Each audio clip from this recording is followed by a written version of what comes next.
Anak! May gift na binigay yung tita mo. Buksan mo na anak, baka pera yung nasa loob dyan. My gosh. Ay, pambayad na tayo ng utang. Ha? Kung pera tong nasa loob dito, hindi na sana gine-gift pa. Oy, sana binigay na kaagad. Bobo ka talaga na yun, no? Baka lang naman Ses.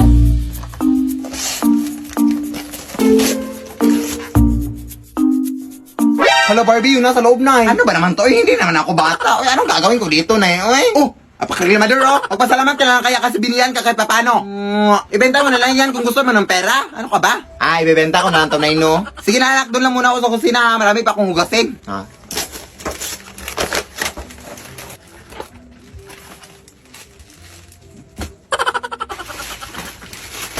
Daming kalat, oy.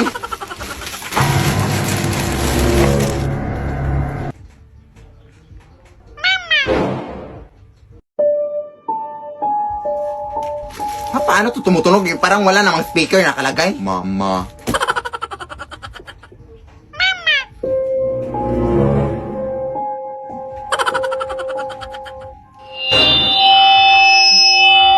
Parang microphone naman to, eh. Uy, saan yun napunta?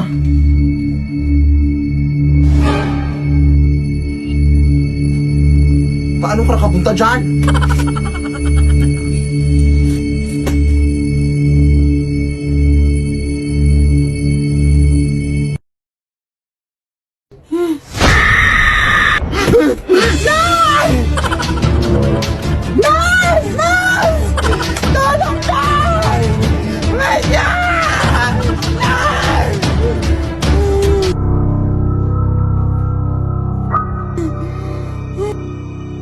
Mama.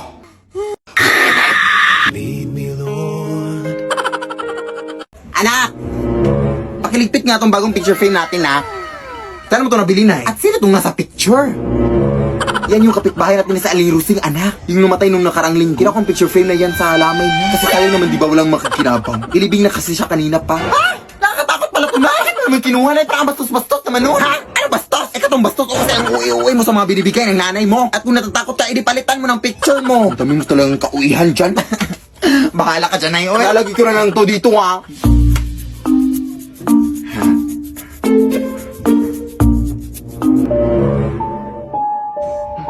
Nakangiti yan kanina.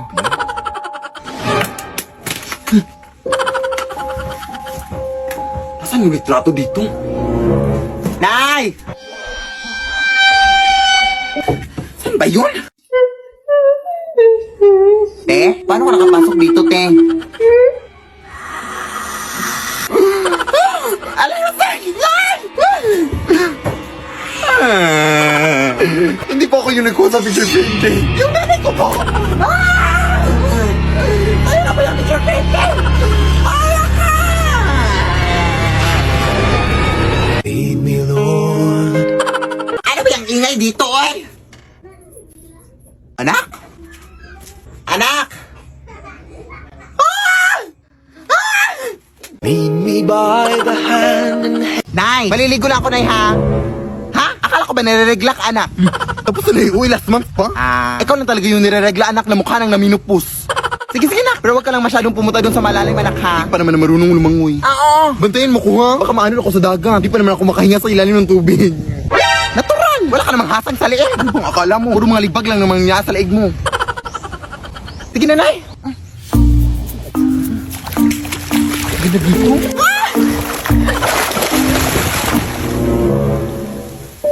Te? Ano pong meron?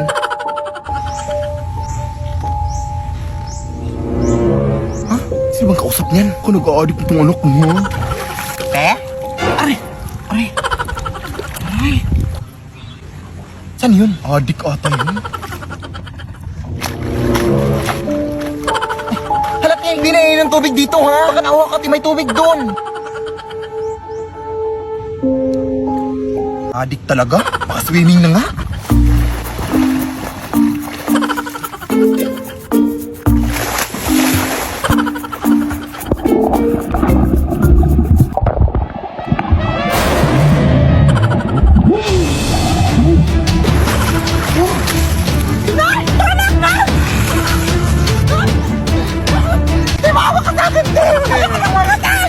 Kakalibre na ng sal ko sa messenger!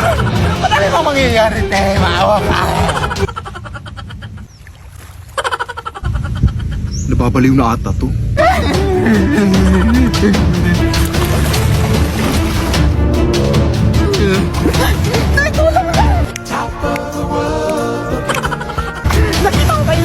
Down on creation and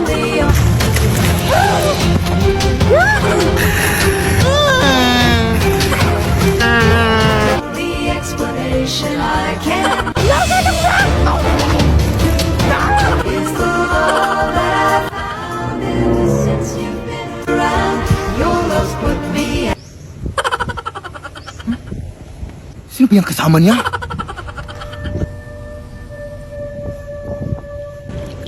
Uy, anak! Sino ba yung kasama mo?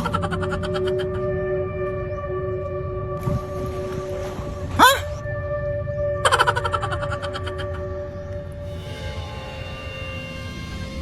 Uy! Okay ka lang, Day?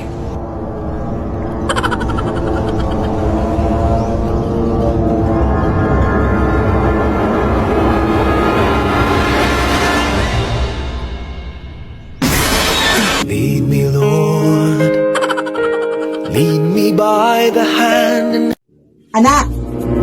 Pupunta ngayon yung tita mo, anak, na mayaman, anak, yung pinakamayaman na tita mo, anak!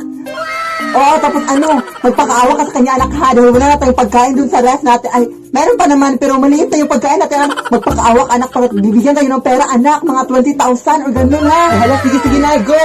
Yes, gagawin mo lahat, anak, ha, magpakaawa ka, anak, umiyak, anak, para mabigyan talaga tayo ng pera, anak, go!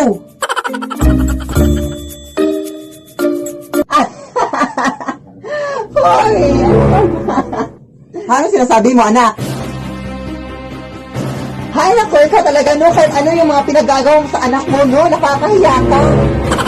Nandyan yung anak mo, oh. Ano ka ba? Yeah. So, totoo pala yung sinabi ng anak mo, no? Na ikaw pala yung humihingi talaga ng pera at ginamit mo lang siya, no? Oh my gosh! Alam mo, Mars, huwag kang mahiya sa akin manghingi ng pera, Mars. Yes, ganyan talaga mga nanay kita. Nakakahiya naman sa iyo, Mars. Pasensya na, Mars, ha? Pagagamitin yung anak mo. Ano ba? Pasensya na, Mars. Ano ba to? Ay, anak, ano bang? Ay, ano to? Pasensya na, Mars. lead me, Lord. Anak, pakihatin nga to kina Aling Marie, anak, kasi masakit yung paa ko, anak. Mukhang hindi ako makakalakad. Ah, sige, Nay. Aling Marie, may pinadala si Mama sa'yo alcohol. Salamat. Ano ginagawa mo dito, Nay? Nakalimutan ko din, anak, paghihatin nga to kina Ate Jessa mo, oo. Akala ko ba masakit yung paa mo? Wala naman naming sabi-sabi dyan, paghihatin mo na yan. Ah, sige. Ate Jessa, may binigay si Mama sa'yo, te. Nakalimutan ko na naman, anak, paghihatin nga to kina Ate Gagang mo. Ha, masakit ba talaga yung paa mo, Nay?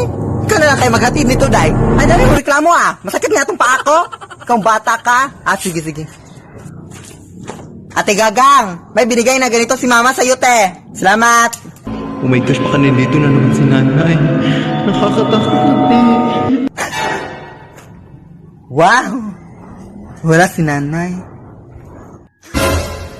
Nakalimutan ko din, anak. Bumili ka nga din ng mga groceries doon sa mall, ha? Kasi wala tayong groceries sa ref. Lead me, Lord. Okay mga Mari, yung sasabihin naman natin ngayon is yung sinayaw lang natin nung nakaraan, ha, yung prum takatakarikuterikeke, yung prum challenge, ha. At nakikiusap ako sa'yo, Belinda, na sana naman na hindi ka na magkamali, ha. Ay, grabe ka naman, Mari, marunong naman talaga ako sumayaw, Day, pero wag puro bibig, Day, gawin mo, Day, gawin mo. Sige, music na, anak, music na. Ah, sige, Nay.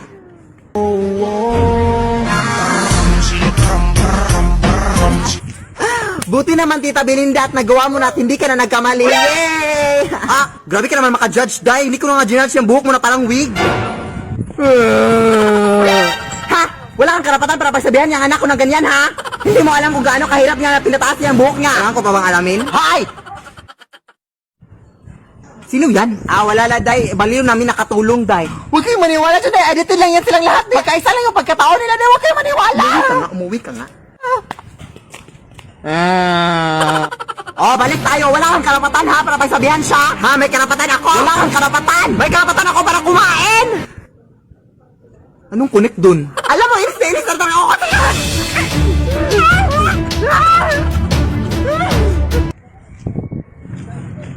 Uy, naipahingi ng baon, di papasok na ako sa eskwelahan. Uy, naku.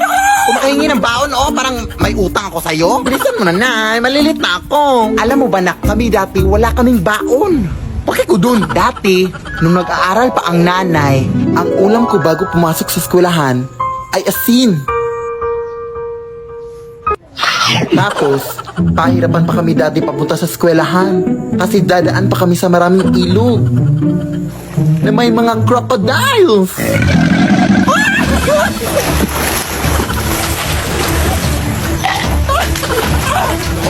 Yung mga tsinelas din namin dati ay gawa sa dahon ng saging. Hindi ko rin makakalimutan na hindi ako makapag-aral ng mabuti kasi wala kaming ilaw. Tapos may mga aswang pa.